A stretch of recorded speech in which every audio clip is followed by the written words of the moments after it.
Eu fico pensando às vezes assim, sabe? É difícil explicar todo o balé que acontece num aeroporto pro teu voo sair no horário, cara.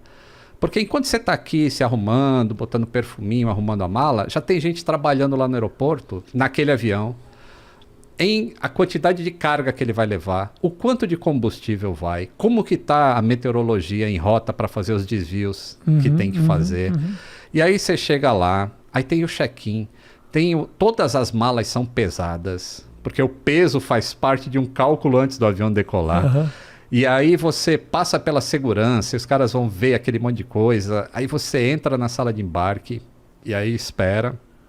Aí tem o seu embarque, aí você senta e vai ser transportado dessa maneira. Só que no meio do voo, ou o teu assento pode reclinar ou não, vai que dê um problema ali naquela hora.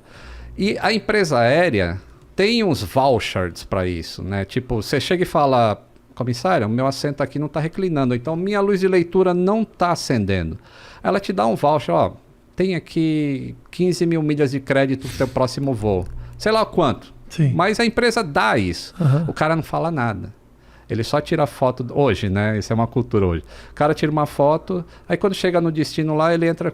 destino aqui no Brasil, né? Quando ele volta pro Brasil, ele entra com processo contra a empresa aérea. Que deu tudo certo no voo dele, só a luz de leitura não acendeu. E ele poderia ter até uma passagem de graça.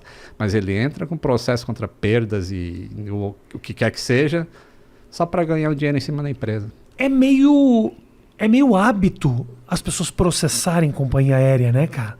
Existe... E ganham ou não? A maioria das vezes, infelizmente. Porque...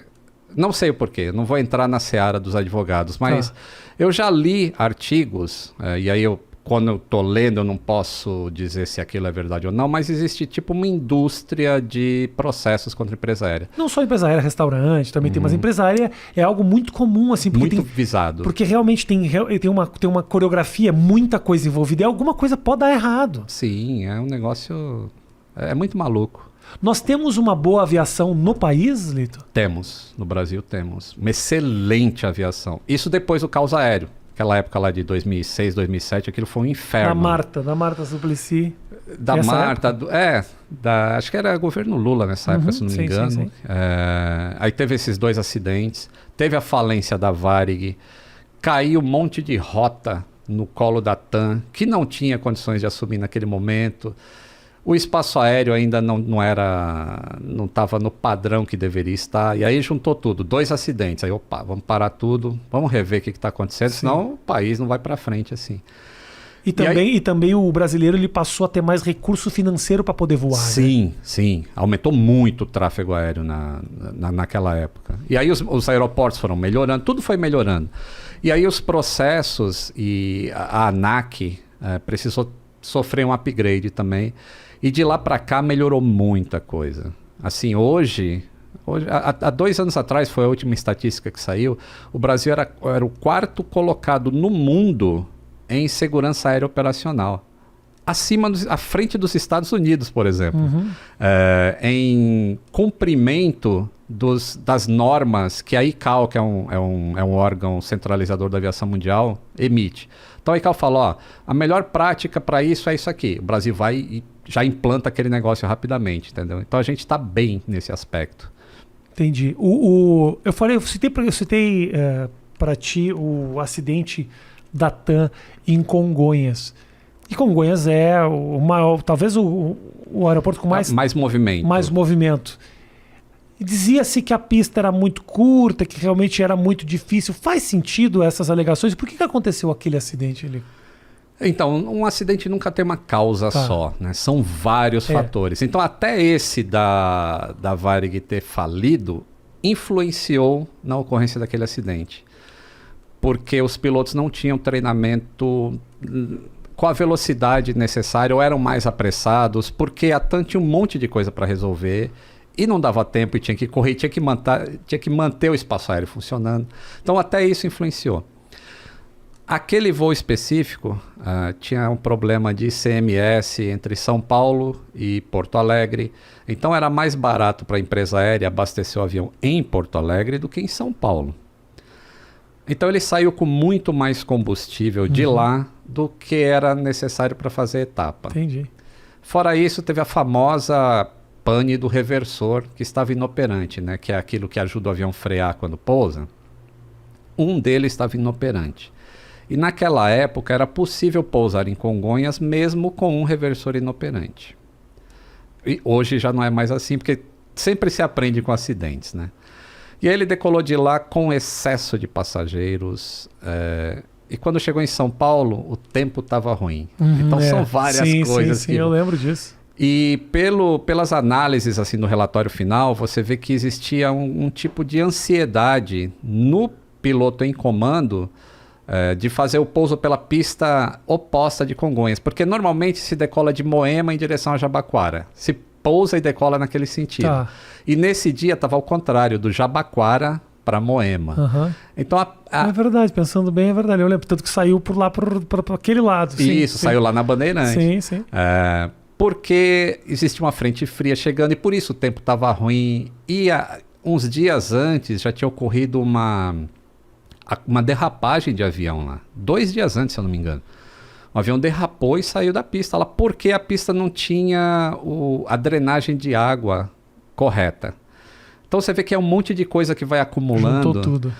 E provavelmente, por que a manete, que foi muito falado, né? Por que a manete do motor ficou na posição errada na hora que eles pousaram? Porque existiam 2 procedimentos na época. Quer dizer, não existiam 2.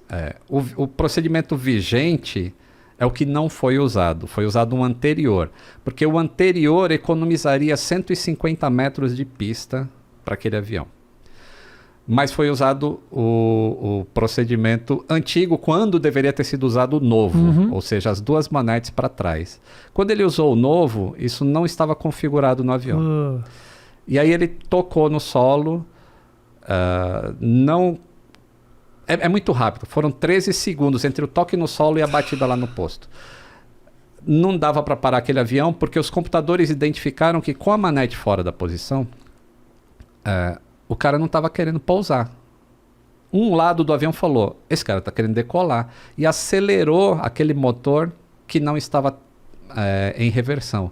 Enquanto o outro entrou em reversão. Então é como se tivesse um lado do avião freando e o outro acelerando. Entendi. E aí por isso que ele faz, lá no final, Dobra. ele faz uma curva para a esquerda e vai pro posto de gasolina lá. É um acidente bastante triste, porque não deu tempo mesmo dos pilotos resolverem aquilo, mas toda a investigação trouxe muito aprendizado, assim, de como era feito o treinamento na TAM na época. E tudo isso foi mudado para melhor. Então, eu sempre digo assim, ninguém morre em vão dentro de um avião. Em nenhum lugar do mundo, a não ser, sei lá, talvez Indonésia ou outros países com menos cultura de segurança, demoram para implementar. Mas nos países ocidentais, em geral, se adota muito rápido essas práticas e a aviação vai melhorando. Agora, esse é um acidente, não tenha dúvida, esse acidente é um acidente que parou o país, assim, foi um sofrimento e todo mundo... O Bonner transmitiu de lá, você lembra o Jornal Nacional? Não lembro. Ele estava em Congonhas. Jura? Ainda com chamas lá. Não lembro disso, cara. Assim, é um acidente que para o país, assim. Como é que é para quem trabalha com aviação quando uma coisa dessas acontece? É bem triste, cara. A gente sente uma dor assim dentro, assim, porque apesar de ser um negócio muito grande a aviação, ele é um campo fechado, assim. Eu conheço mecânicos que trabalham em outras empresas aéreas, porque em algum momento a gente já caminhou junto para algum lugar. As vidas cruzam. Então você se sente muito mal, assim. É como se tivesse acontecido na sua empresa. E ao mesmo tempo vem aquele sentimento assim, nossa, como é que pode acontecer um acidente? Porque a gente faz tudo certo para acidente não acontecer. Então, quando acontece, você fica tentando imaginar que buraquinho faltou para cobrir aquilo. Sim. Porque não é para acontecer.